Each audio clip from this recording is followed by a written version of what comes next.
여러분 안녕하세요. 여러분 취업인생의 터닝포인터 강사 문근영입니다. 자, 오랜만에 면접장 가면서 보는 영상으로 인사드리게 됐습니다. 오늘의 면접장 가면서 보는 영상 질문은요, 좀 경력직을 타겟으로 한 그 질문이다, 이렇게 봐주시면 되겠습니다. 경력직 분들이 면접에서 가장 많이 받는 질문 중에 하나인데, 이직 사유가 어떻게 되십니까? 이직 동기가 어떤 것입니까? 이런 질문을 자주 받습니다. 그런데 굉장히 이 질문에 대한 답을 어려워하세요. 솔직히 경력직 분들이 이직을 하려고 하는 이유는, 가장 큰 거는 이전 회사에 안 맞는 사람들, 그 사람들과의 관계, 이게 첫 번째일 것이고, 두 번째는 연봉, 직급과 연차에 걸맞는 그 연봉이 안 될 경우에 이직을 많이 하시게 됩니다. 그런데 이직을 하실 때 서류에서도 이직 사유에 대해서 물어보고, 면접에서도 반드시 이직 사유에 대해서 물어보는 경우가 대다수입니다. 그러면 이 이직 사유에 대해서 명확하고 깔끔하게 얘기를 해야 면접관들한테 강하게 어필이 될 수 있는데, 이런 부분을 좀 어려워 하시는 분들이 많으신 것 같아서 이 부분에 대해서 말씀드리겠습니다. 이직 사유를 얘기할 때 외부적인 요인이 있겠죠. 예를 들어서 코로나로 인한 경영 악화, 그 다음에 권고 사직, 이런 부분 때문에 퇴사를 하게 되었고, 그래서 이직을 해야 되는 그런 상황이 벌어지게 되었다, 이런 식으로 하면 이건 외부적인 요인이기 때문에 그냥 면접관들이 고개를 끄덕이고 바로 다음 질문으로 넘어가게 될 거예요.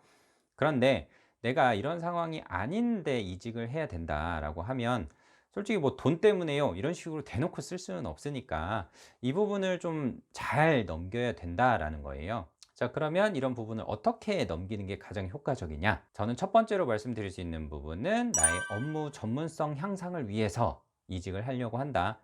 현재 있는 회사에서는 굉장히 제한된 업무만 하는 부분이 있고, 반복적인 일만 하다 보니 업무 전문성이라는 부분은 굉장히 제한이 된다. 그래서 나의 업무 전문성, 좀 더 다양한 업무, 이런 부분을 하기 위해서 이직을 하려고 한다. 이런 식으로 얘기를 많이 하고요. 이게 첫 번째고요. 자, 두 번째는 좀 더 새로운 분야에서 도전을 해보고 싶어서 이런 부분을 이직 사유로 얘기하시는 부분도 있습니다. 본인이 기존에 했던 업무의 확장성을 고려를 해서 이직을 하려고 한다, 이렇게 얘기하시는 경우들도 있습니다. 보통 경력직 분들의 이직 사유는 이런 형태로 얘기를 가장 많이 하고요. 이 외에도 몇 가지가 더 있기는 한데, 너무 적나라하게 이전 회사를 욕한다거나, 아니면 이전 회사하고 그 관계가 안 좋았다라거나 이런 식으로 어필하는 것은 절대 하지 마셔야 됩니다.